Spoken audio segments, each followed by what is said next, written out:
ঝাঁঝরা হয়ে যায় ইয়ামিনের বুক। তারপরও তাকে ছাড় দেওয়া হয় না, তুলে নেওয়া হয় পুলিশের সাঁজোয়া জানে। ওই অবস্থায় কিছুক্ষণ ঘুরিয়ে তাকে টেনে হেঁচড়ে ফেলা হয় মহাসড়কের ওপরে। তখনও জীবিত ছিল সে। দর্শক, কতটা নির্যাতন নিপীড়নের মধ্য দিয়ে আমরা এই স্বাধীনতা পেয়েছি। এই দৃশ্য কি করে ভুলে যাবে তার মা, তার বাবা, তার ভাই, তার আত্মীয় স্বজন। আমি সকালবেলা সৃষ্টিকর্তার ডাকে সাড়া দিয়ে যখন মোবাইলটা নিয়ে বসেছি একটু খবর দেখব, এই ভিডিওটা ভেসে আসার পর সত্যি কথা বলতে আমি নিজেকে আর কোনোভাবেই কন্ট্রোল করতে পারিনি। আমার বুক ফেটে যাচ্ছিল। এই জাতি বড়ই অকৃতজ্ঞ। তারা এই সমস্ত শহীদদেরকে ভুলে যাবে, তারা এই সমস্ত শহীদদের সম্মান দিতে জানে না। ৭১-এর শহীদদের তারা পুঁজি করে ব্যবসা করেছে। ২৪-এর শহীদদের কি হবে সেটা সময় বলে দিবে। আমরা ব্যক্তিগতভাবে এই সমস্ত শহীদদের জন্য কিছু করতে না পারলেও অন্তত দৈনিক ৫ বার তাদের জন্য দোয়া করে যাব। আর শহীদদের মায়েদের জন্য বলবো, ও মা, তোমার মাতৃকুল ধন্য। তোমার ছেলের রক্তের বিনিময়ে বাংলার ১৮ কোটি মানুষ মুক্তি পেয়েছে।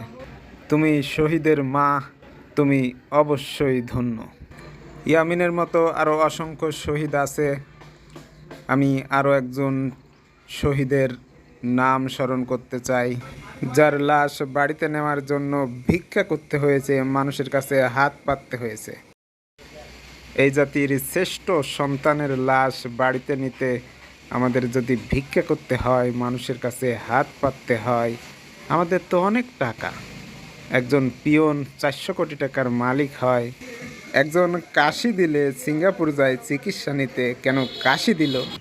সেই দেশের সরকারের দস্যুদের গুলিতে নিহত ৫ সদস্যের পরিবারের একমাত্র কর্মক্ষম ব্যক্তি শহীদ মোহাম্মদ গনি মিয়া। তিনি নিজ গ্রামে চাল কলে কাজ করতেন। পরিবারের সদস্য বাড়াতে সংসারের টানাপোড়েনও বেড়ে যায়। তাই তিনি ৬ মাস আগেই পাড়ি জমিয়েছিলেন শহরে, পরিবারের আর্থিক চাপ কিছুটা কমানোর জন্য।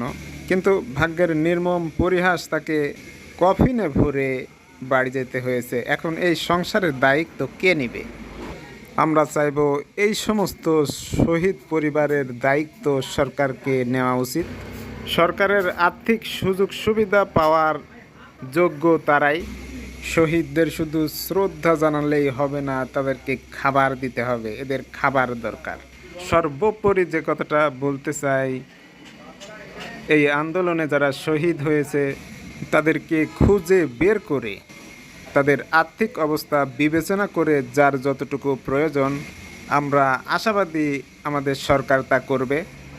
আর এই আন্দোলনে যারা আহত হয়েছে তাদের সুচিকিৎসার ব্যবস্থা সরকারকে করতে হবে। এই আন্দোলনে আহত ছাত্রছাত্রী অথবা সাধারণ মানুষের চিকিৎসার ব্যাপারে আমাদের সরকারের গড়িমসি একটু লক্ষণীয়। আমরা স্পষ্টভাবে বলতে চাই, এদেরকে অবহেলা করা মানে বাংলাদেশকে অবহেলা করা, এই স্বাধীনতাকে অবহেলা করা। কারণ এদের রক্তের বিনিময়ে, এদের ত্যাগের বিনিময়ে বাংলাদেশ এখন স্বাধীন। দর্শক, মূল্যবান মতামত জানিয়ে যাবেন। ভিডিও এ পর্যন্তই। আসসালামু আলাইকুম ওয়া রাহমাতুল্লাহ।